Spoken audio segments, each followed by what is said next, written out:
Judges chapter 16. Samson went to Gaza and saw a prostitute. He went to her. The news got around. Samson's here. They gathered around in hiding, waiting all night for him at the city gate, quiet as a mouse, thinking, at sunrise we'll kill him. Samson was in bed with the woman until midnight. Then he got up, seized the doors of the city gate and the two gateposts, bolts and all, hefted them on his shoulders, and carried them off to the top of the hill that faces Hebron. Some time later, he fell in love with a woman in the Valley of Sorek, grapes.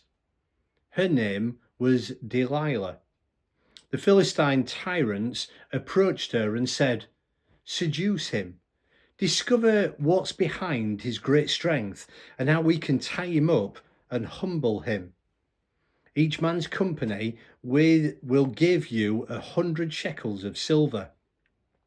So Delilah said to Samson, "Tell me, my dear, the secret of your great strength and how you can be tied up and humbled." Samson told her, "If they were to tie me up with 7 bowstrings, the kind made from fresh animal tendons, not dried out, then I would become weak, just like anyone else." The Philistine tyrants brought her 7 bowstrings, not dried out, and she tied him up with them. The men were waiting in ambush in her room. Then she said, "The Philistines are on you, Samson." He snapped the cords as though they were mere threads. The secret of his strength was still a secret. Delilah said, "Come now, Samson, you're playing with me, making up stories. Be serious. Tell me how you can be tied up." He told her, "If you were to tie me up tight with new robes never used for work, then I would be helpless, just like anybody else." So Delilah got some new ropes and tied him up. She said, "The Philistines are on you, Samson." The men were hidden in the next room. He snapped the robes from his arms like threads. Delilah said to Samson, "You're still playing games with me, teasing me with lies. Tell me how you can be tied up." He said to her, excuse me, "If you wove the 7 braids of my hair into a fabric on the loom and drew it tight, then I would be as helpless as any other mortal." When she had him fast asleep, Delilah took the 7 braids of his hair and wove them into a fabric on the loom and drew it tight. Then she said, "The Philistines are on you, Samson."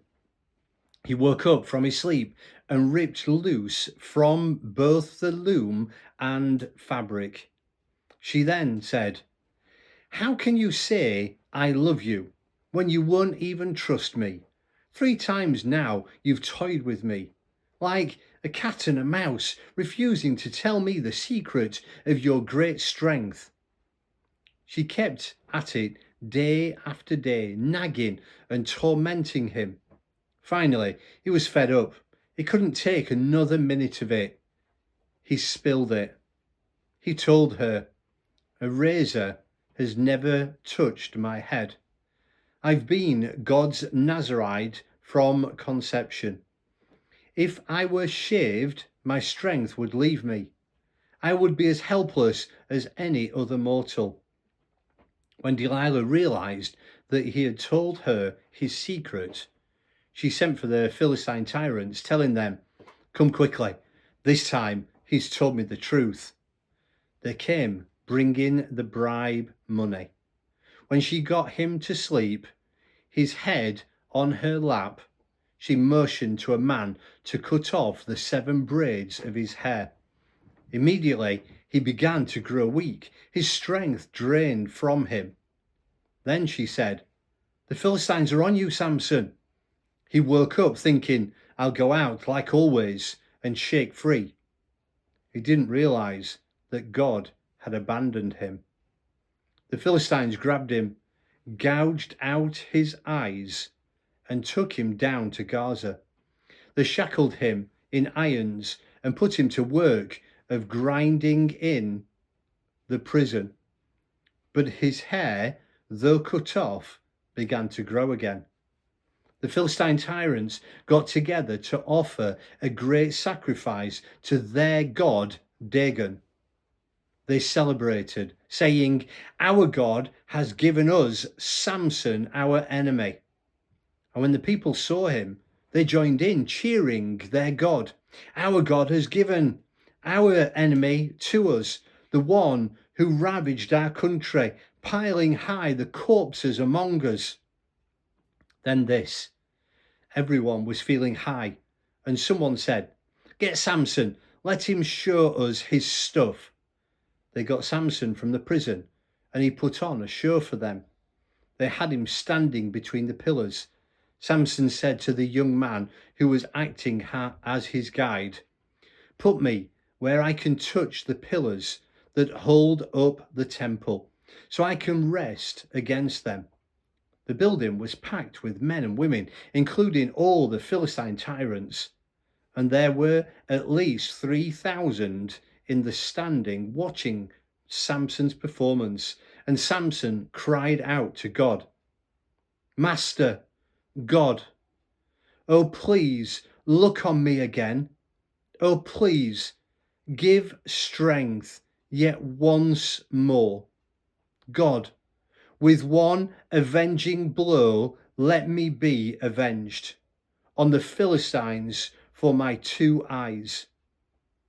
Then Samson reached out to the 2 central pillars that held up the building and pushed against them, one with his right arm, the other with his left, saying, "Let me die with the Philistines." Samson pushed hard with all his might. The building crashed, and the tyrants and all the people in it. He killed more people in his death than he had killed in his life. His brothers and all his relatives went down to get his body. They carried him back and buried him in the tomb of Manoah, his father, between Zorah and Eshtaol. He judged Israel for 20 years.